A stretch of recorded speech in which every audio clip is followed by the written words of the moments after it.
Now, you probably noticed I don't feel about that war the way we were told we were supposed to feel about that war, the way we were ordered and instructed by the United States government to feel about that war.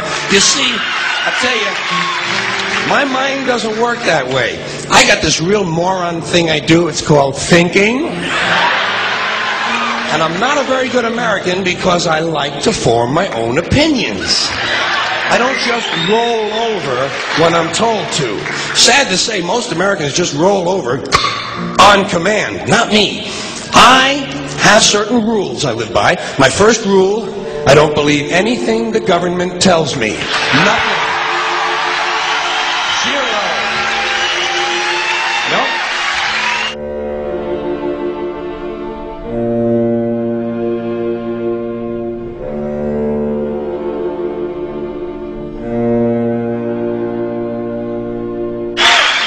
And I don't take very seriously the media or the press in this country, who in the case of the Persian Gulf War were nothing more than unpaid employees of the Department of Defense, and who most of the time function as kind of an unofficial public relations agency for the United States government. So I don't listen to them, I don't really believe in my country, and I gotta tell you folks, I don't get all choked up about yellow ribbons and American flags. Now, to balance the scale, I'd like to talk about some things that bring us together. Things that point out our similarities instead of our differences. Because that's all you ever hear about in this country is our differences. That's all the media and the politicians are ever talking about, the things that separate us, things that make us different from one another. That's the way the ruling class operates in any society. They try to divide the rest of the people. They keep the lower and the middle classes fighting with each other so that they, the rich, can run off with all the fucking money. Fairly simple thing, happens to work. You know, anything different, that's what they're going to talk about. Race, religion, ethnic and national background, jobs, income, education, social status, sexuality, anything you can do, keep us fighting with each other so that they can keep going to the bank. You know how I describe the economic and social classes in this country? The upper class keeps all of the money, pays none of the taxes. The middle class pays all of the taxes, does all of the work.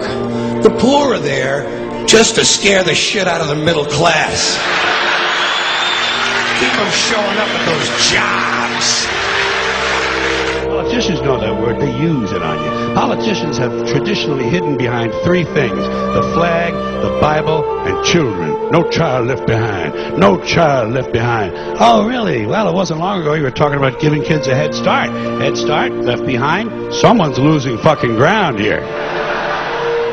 But there's a reason. There's a reason. There's a reason for this. There's a reason education sucks, and it's the same reason that it will never, ever, ever be fixed. It's never going to get any better. Don't look for it.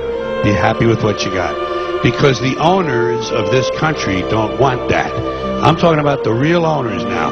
The big, the wealthy, the real owners, the big wealthy business interests that control things and make all the important decisions. Forget the politicians. They're irrelevant. The politicians are put there to give you the idea that you have freedom of choice. You don't. You have no choice. You have owners. They own you. They own everything. They own all the important land. They own and control the corporations. They've long since bought and paid for the Senate, the Congress, the state houses, the city halls. They got the judges in their back pockets, and they own all the big all the big media companies. So they control just about all of the news and information you get to hear. They got you by the balls. They spend billions of dollars every year lobbying to get what they want. Well, we know what they want. They want more for themselves and less for everybody else. But I'll tell you what they don't want. They don't want a population of citizens capable of critical thinking. They don't want well-informed, well-educated people capable of critical thinking. They're not interested in that. That doesn't help them. That's against their interest. That's right. You know something? They don't want people who are smart enough to sit around the kitchen table and figure out how badly they're getting fucked by a system that threw them overboard 30 fucking years ago. They don't want that. You know what they want? They want obedient workers.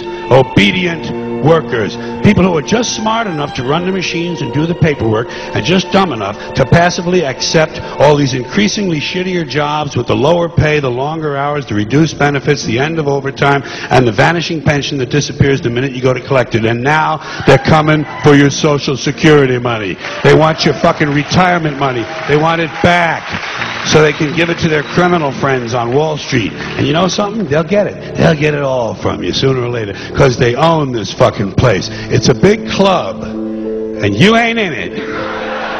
You and I are not in the big club.